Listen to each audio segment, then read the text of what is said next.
Hi everyone. It looks like the stock market wants to resume its uptrend after a big, not a big powerful rally, but a powerful rally overall with the Nasdaq being up 1.25%.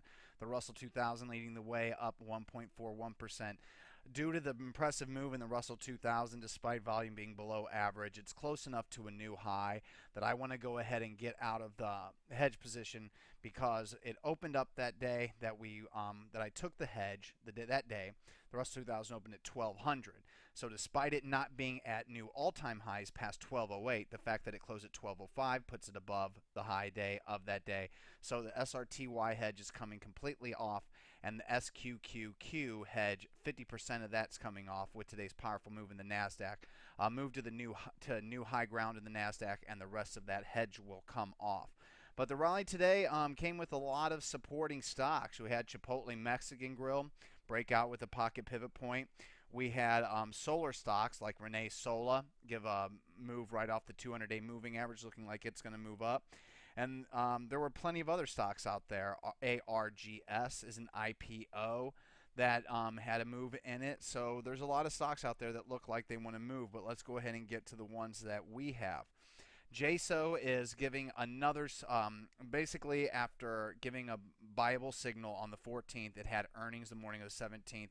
It had a great day overall, but still pulled back and closed well off the open. But today there was plenty of volume. Max Green Bop remained, and it looks like with the kind of reversal with the market we have, JSO wants to fly higher, especially with the rest of the solar stocks kind of in confirmation.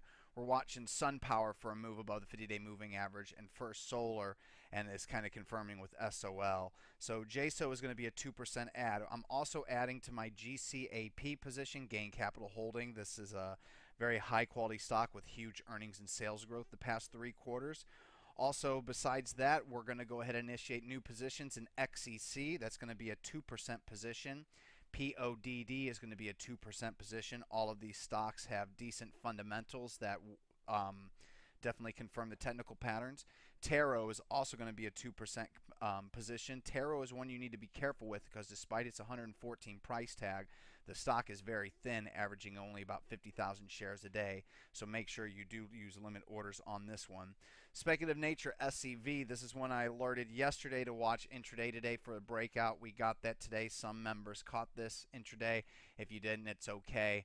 The one thing to remember about this stock also is it's very thin. So once again, limit orders only, but this stock is breaking out. I do like the technical setup. I do like the story behind it. So this definitely looks like this should be one in play if the market does decide it just wants to keep on ripping higher. And then we have ZULILY Incorporated, Zulily, I believe is how you say this.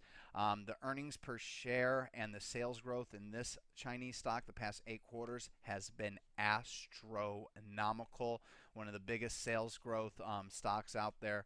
And for a Chinese company to have this kind of sales and earnings and not be only $2 kind of tells you that it's a real stock with a $65 price tag. But overall, ZU is a great setup here. Also, 2% is going to go in this one. And also, if I'm going to err on the side of caution maybe with some of these, and not side of caution, but with the side of risk, and I may increase some of my positions as I decide. Like, for instance, ZU might be 3%. I'm still not sure yet.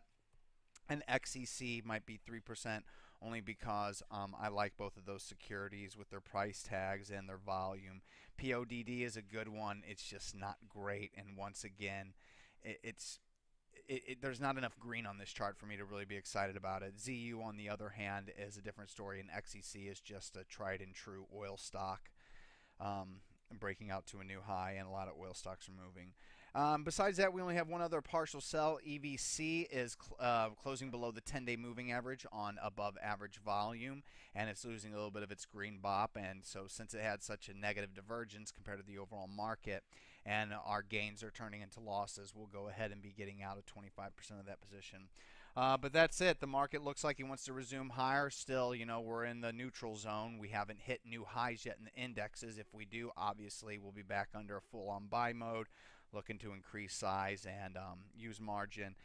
If we break below the 50-day moving average, we'll be into a sell mode. All right, aloha.